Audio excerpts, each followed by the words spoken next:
adventure, intrigue, lost cities, ancient mysteries, and more on this week's episode of East10 Investigates.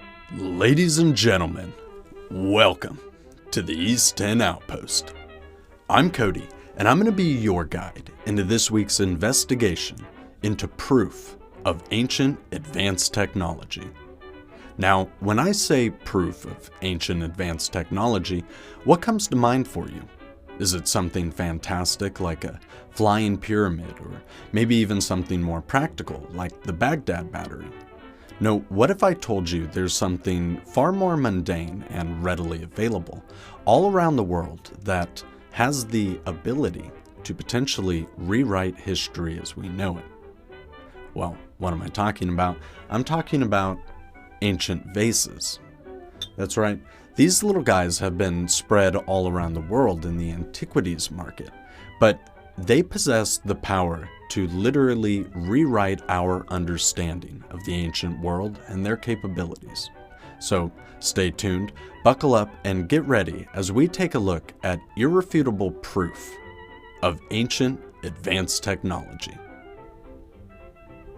Now, the best place to start, if anywhere, is right at the beginning with a little bit of historical context on these vases.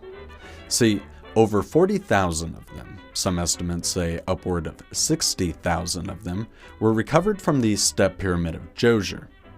Now, if you believe traditional archaeological records, Djoser was the first pyramid builder, along with his buddy Imhotep 4,700 years ago, and they constructed the step pyramid in the Saqqara necropolis. Now, upon Djoser's burial, he had amassed a lot of these little vases to take with him to the afterlife.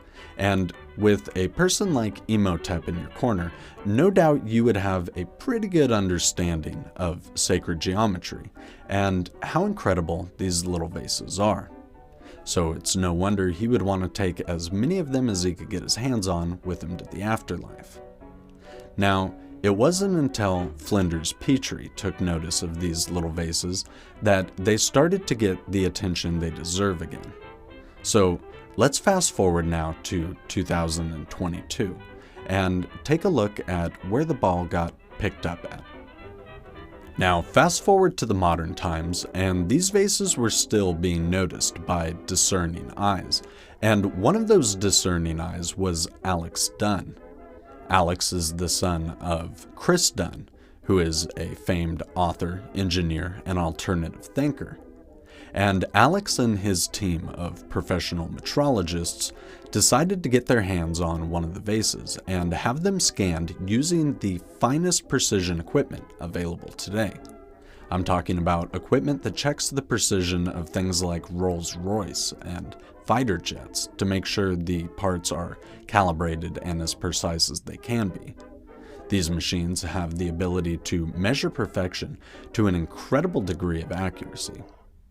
So when they scanned their first vase, something incredible happened. They realized that these vases were near perfect, but Alex himself didn't really have an outlet to do anything with the results. So that brings us to the beginning of 2023 and a man named Ben Van Kerkwijk. Now, if you're not familiar with Ben, he is an Australian-born IT engineer by trade, but he decided to start investigating some of our past's most fascinating ancient mysteries, and Ben was doing an incredible job. He was investigating a lot of anomalies and out-of-place objects in Egypt, like the granite boxes at the Serapeum. But Ben didn't have the ability to test these objects in the way that he wanted. Ben tells a tale of two industries, as he calls it, which showcases the fantastic and beautiful work the dynastic Egyptians were able to do by hand, but also the fantastic and incredible work the Egyptians would not have been able to do by hand, that, according to archaeological records, were happening right at the same time.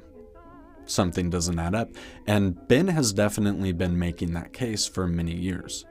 So at the end of 2022, He was contacted by Alex and his team, and they decided to work together to put out the incredible information on these advanced, near-perfect vases.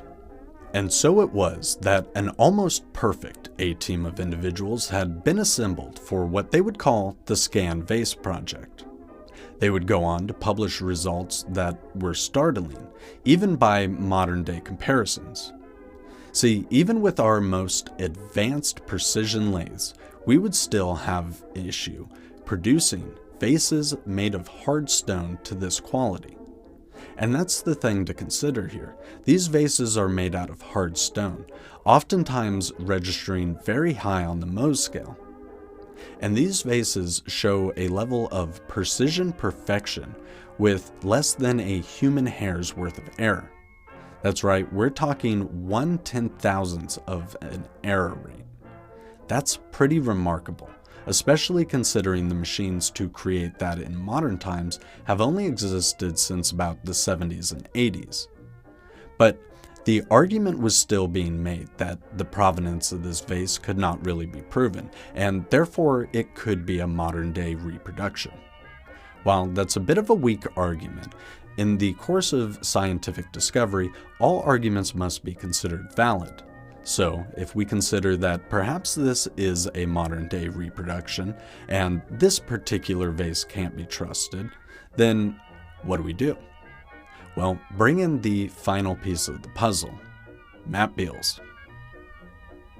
Now, if you're not familiar with Matt, he's the CEO of the Beals department store chain and a generally very based guy. He had heard the Joe Rogan interview with Ben in early 2023, and it really ignited a fuse for Matt. He started his podcast, Limitless, which if you haven't seen, I'm going to link to down below, because it's a fantastic show, and in my opinion, what he's doing has the potential to literally change history. Matt announced that he had purchased some of the vases and was going to be getting involved with the Scan Vase project. See, with the straw man argument of provenance being an issue, Matt decided he would snuff that out and went and obtained some of the finest vases on the antiquities market with irrefutable provenance, dating back to a time before the machines to create a modern-day fake would have even existed. See, the truly troubling part with these vases is they're made of hard stone.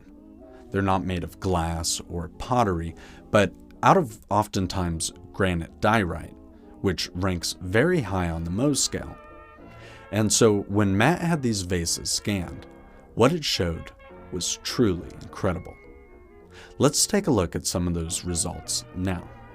These results show precision to an alarming degree. Today, with modern CNC lathes and water cutting and laser cutting technology, we would struggle to produce a vase with this high of precision. These vases are so perfect that a lot of times they are maxing out the testing capabilities of the precision machines they're on. And that indicates something startling. See, for these vases to have been created to such a high degree of perfection, that means they must have been able to test it to an equally high degree of perfection, or how would they have any idea if they were on the mark? Certainly, these vases weren't carved using hammers or flint chisels or any of the ancient tools supposedly available to the people at the time. There's no indication from tool marks, and there's certainly no indication from human ability. There's nobody on the planet that would be able to carve by hand, even using modern tools, something to this high degree of perfection, at least not without being able to test it multiple times and go back and chisel off any errors. And see, that's the thing. These vases have no errors. So what they were created for is truly a mystery. Because it begs the question, were these vases strictly decorative and created as a result of advanced machining capability that they used all the time, so why not use it on vases and other decor objects as well? Or were these vases created with such a high degree of precision that they were meant to be functional. So what do you think? After looking at the precision results of some of these vases, it's hard to think that they would have been strictly decorative. But what would their function have been otherwise? These vases have been found in all different shapes and sizes, so it's not like there's one unified thing that they were all made at, so you could see where they might, line up or potentially connect together and form something. It's hard to imagine what the functional use, if any, could have been for these vases, but certainly they were created with purpose, and that suggests they had some sort of use. But again, the vases that almost sit on an egg point, balanced perfectly, it's hard to imagine them just being filled with water and a flower. So what do you think? Because I would love to know.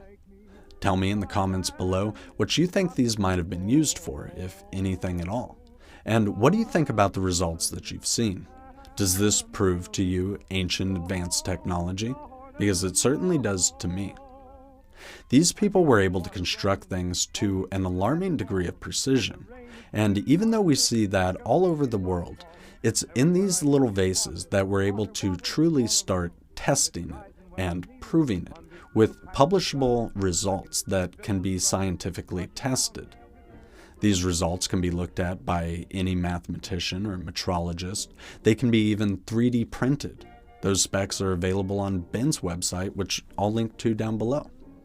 So I would love to know exactly what you think, because it's incredible to me. And I think in the next few years, these little vases will potentially be rewriting history as we know it. So ladies and gentlemen, thank you for joining me today in the Outpost, and I'll see you next East 10 Tuesday for another episode of East 10 Investigates.